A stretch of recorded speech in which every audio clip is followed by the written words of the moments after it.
Hey guys, what's up? Happy Monday. I hope everyone had a good start to their week. Today, we're talking 3000 GT VR4.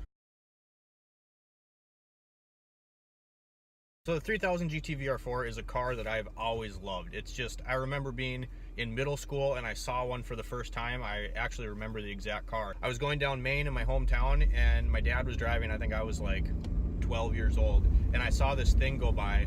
At that point in time, everyone in my family would give me crap because I could name like every brand of car just by looking at it going down the road, and I'd always comment on what kind of car it was. In fact, my dad used to get mad at me because I go, "There's a Mustang," and for like years he would always, if we'd be driving, he'd be like, "Jared, Mustang, Mustang," because he'd get so sick of me pointing them out.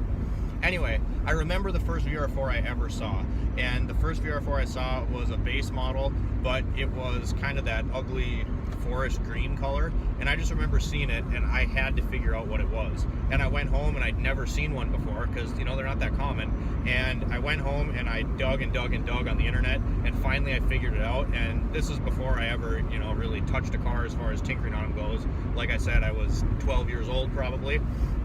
And I just absolutely fell in love with that car. I wanted to know everything about it, and I started reading about like the active aero, the all-wheel steering, and this is stuff that I'd never seen before, and I thought it was really cool. So growing up, as the years went on, I kept hoping that someday I could get a VR4, and I wanted to talk a little bit today about why I think they never caught on, because the VR4 is still a car that I want. My tentative plan is to get one towards the end of this season. Right now it's starting to get nice out, stuff's getting kind of expensive, and quite frankly I don't have enough money saved up yet.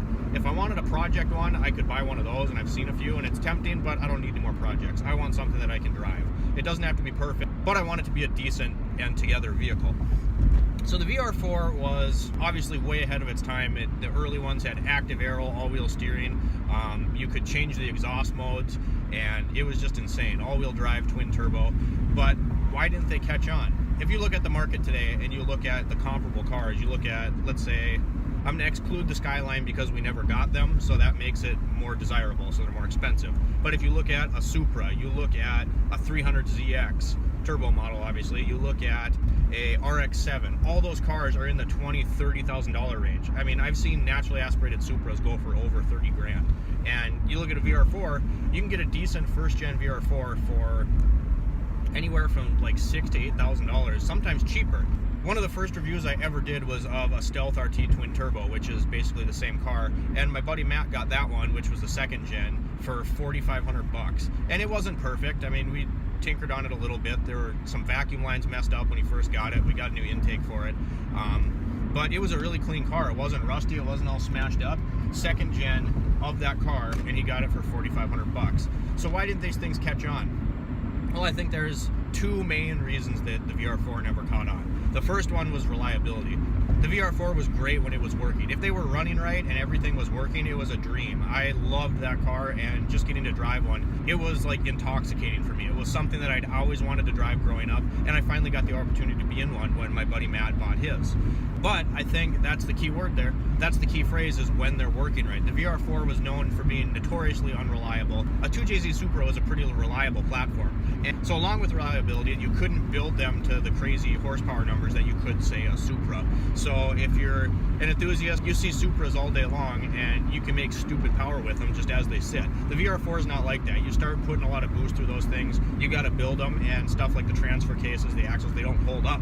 So if you want something just to drive, which is essentially what I want, I say now, I think it'd be a great car if it's working right, but you can't get the same power out of them, and they're overly complicated. Everything in there, if you've ever looked in one of those engine bays, they are so crammed and shoehorned in there that it's really intimidating. I mean, I look at them now and I don't think I'd be a very happy camper if I had to work on one. Versus an inline six, there's a decent amount of room in there, it's just easier to get at and stuff. They didn't make nearly as many aftermarket parts for the VR4 as they did for the other cars, the RX-7s, the 300ZX, the Supra mainly. But the second reason I think the VR4 really didn't catch on is because the base model was basically useless. If you got a base model Supra, a base model 300ZX, you didn't get the turbos, still got rear wheel drive and a hell of an engine, right? While the VR4, if you got the dual overhead cam engine, was still a decent engine without the turbos. It was still quick. they were front wheel drive. And I think Mitsubishi really screwed up there because, like I said, you get a base model Supra, base model 300ZX, any of those cars, you still got rear wheel drive. So you had a decent platform to build on. Nobody that's an enthusiast wants a front wheel drive option of a car that came stock with all-wheel drive. It's just not something anyone wants, especially in that VR4. It's a big, heavy car, and it's something, you know, I think if they would have put rear-wheel drive as the base model instead, I think they maybe would have had a little bit better of a following. That's just my opinion. I'm not sure, but I think that's a very valid point. Because for guys like me, if I could find a base model VR4 and it was rear-wheel drive, I know I could still have some fun in it, and I could add a turbo later and it would be awesome, right? But I can't do that. If you get a base model 3000 GT, to really have a decent platform there, you'd have to do a VR4 swap and put all the all-wheel drive goodies into that car, and it's at that point you might as well just buy a VR4. And I don't know why Mitsubishi did that. Maybe it was cheaper to manufacture it as a front-wheel drive based chassis and then to add the all-wheel drive goodies afterwards. I'm not really sure. And I think, you know, you look at like a GSX or a GST, those cars, they weren't really in the same realm. They were more of kind of a little hopped up sport, you know, like a little hopped up sporty car. It wasn't like a grand touring all out sports car. So I think the GST still got a decent amount of attention. I know it did, from guys that, you know, like those little tuner cars. But when you step up a bracket and it's more expensive and it's bigger and it's heavier, I don't think a front wheel drive base model was attractive to really anyone. And I think that really hurt the 3000 GT, because your only option was to get the VR4, which had a lot of complex goodies on it. But if you started to have issues with it, it was a nightmare. So the VR4, while it was way ahead of its time, I think the complexity, the platform that it was based on, and all those advanced technologies kind of led to it not being a super desirable car. Granted, it still has a cult following, and like I said, it's a beautiful car. I love the VR4, and I still really want to get one, and I will get one. But I think that's why it never caught on and wasn't nearly as iconic as cars like the RX-7, the Supra, the 300ZX. It's not as desirable, and really I think it just boils down to the platform and the reliability that that car is known to have.